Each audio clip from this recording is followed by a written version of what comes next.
আসসালামু আলাইকুম বন্ধুরা, ইবি কিচেনে সকলকে সাদর আমন্ত্রণ। আবার একটি অন্য রেসিপি নিয়ে আপনাদের কাছে হাজির হলাম। চলুন তাহলে রেসিপিটা শুরু করা যাক। আজকে আমি তৈরি করে দেখাবো চিংড়ি মাছ আর গুঁতে মাছ বাজার থেকে এনেছিল সেই মাছেরই চচ্চড়ি। এখন শীতে পেঁয়াজ পাতা উঠেছে, মটরশুঁটি উঠেছে, সব মিলিয়ে চচ্চড়ি করলে দারুণ টেস্ট হয়। এইভাবে চচ্চড়ি করলে গরম ভাতে আর কিছু লাগে না। তাই আমি দুটো পেঁয়াজকে পাতলা করে কুচিয়ে আর নুন দিয়ে এইভাবে হাতে করে চটকে নিচ্ছি। নুন দিয়ে হাতে করে চটকালে পেঁয়াজটা অনেকটাই নরম হয়ে যায়, আর চচ্চড়ির সময় পেঁয়াজটা বেশ গলা গলা মতো হয়ে যায় আর খেতেও বেশ ভালো লাগে। এই যে অনেকটাই নরম হয়ে গেছে। এবার আমি একে একে মশলাগুলো দিয়ে দেবো। হলুদ গুঁড়ো, লঙ্কা গুঁড়ো, জিরে গুঁড়ো, লবণটা আর দেবো না, কারণ পেঁয়াজটা চটকাবার সময় দিয়েছি, তখন আবার পরে দেখে নিয়ে লাগলে দিয়ে দেবো। আর পেঁয়াজ পাতা দিচ্ছি। শীতকালে এরকম পেঁয়াজ পাতা দিয়ে তার সঙ্গে ধনে পাতা, টমেটো সব কিছুই শীতে ওঠে, মটরশুঁটি এইভাবে চচ্চড়ি করলে খুবই টেস্ট হয়। তাই এখানে আমি গুঁতে আর চিংড়ি মাছ সব মিলিয়ে ধুয়ে রেখেছিলাম পরিষ্কার করে, দিয়ে সেইগুলোকে দিয়ে দিচ্ছি।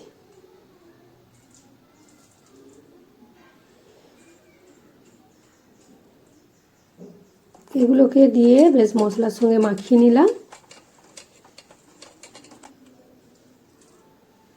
এবারে সরষের তেলটা দিচ্ছি।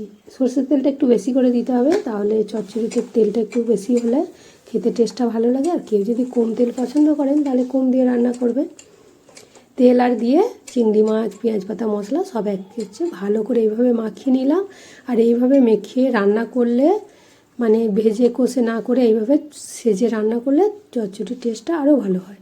কিছুটা মটরশুঁটি দিলাম, মটরশুঁটিটা দিলেও মিষ্টি মিষ্টি খেতে বেশ ভালো লাগবে। আর একটা ছোটো সাইজের টমেটোকে চিড়ে রেখেছিলাম, সেটাও দিয়ে দিলাম। 4টের মতো কাঁচা লঙ্কা চিড়ে দিয়ে দিলাম। এবারে অল্প করে পানি দেবো, একদম অল্প, হাতটা ধুয়ে 2 লোট দেবো, আর বেশি দেবো না। আর গ্যাসের ফ্লেমটা ফুটে গেলে আস্তে করে দেবো, তাহলে এই পানিতেই ভালোভাবে সমস্ত কিছু সিদ্ধও হয়ে যাবে আর রান্নাটাও খুব ভালো হয়ে যাবে। দেখতে পেলেন অল্পই পানি দিয়েছি।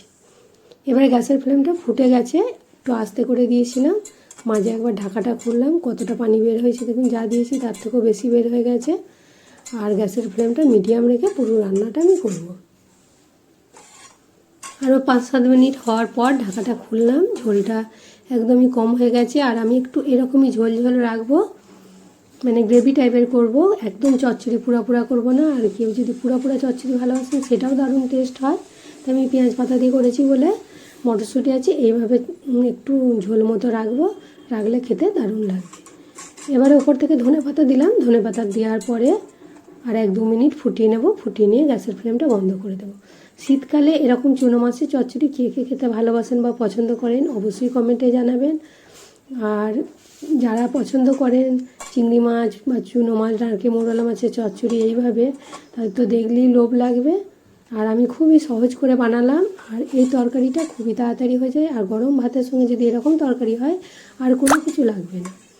10 মিনিট ঢাকা দিয়ে রেস্টে রাখার পর এবারে আমি গরম গরম চচ্চড়ি আর তার সঙ্গে গরম ভাত, এর সঙ্গে আর কিছু লাগবে না। এটা এতটাই টেস্ট হয় কি বলবো, দেখে তো দারুণ লোভনীয় লাগছে, খেতে কিন্তু দারুণ টেস্ট হয়েছিল। তাহলে যারা এরকম চিংড়ি মাছের চচ্চড়ি খেতে ভালোবাসেন অবশ্যই কমেন্টে জানাবেন। আর আমার ভিডিওটা একটা লাইক দেবেন, বন্ধুবান্ধবদের সঙ্গে বেশি বেশি শেয়ার করবেন। আমি কিন্তু চচ্চড়িটা খুবই সহজ করে করলাম, এইভাবে বানিয়ে নেবেন, কোনো কিছু বেশি মশলাও দিইনি। আর খেতেও কিন্তু দারুণ টেস্ট হয়েছিল। আর শীতকালের দিনে চচ্চড়ি বললাম তো দারুণই খেতে হয়। আর এটা আমার একটা একবারে পছন্দের রেসিপি, আমিও প্রচুর ভালোবাসি এই চচ্চড়িটা। তাহলে ঝটপট বানিয়ে নিন। আর ভালো লাগলে আমার ভিডিওতে লাইক কমেন্ট শেয়ার করুন। আজকে এই পর্যন্তই, আবার অন্য রেসিপি নিয়ে হাজির হব। খোদা হাফেজ।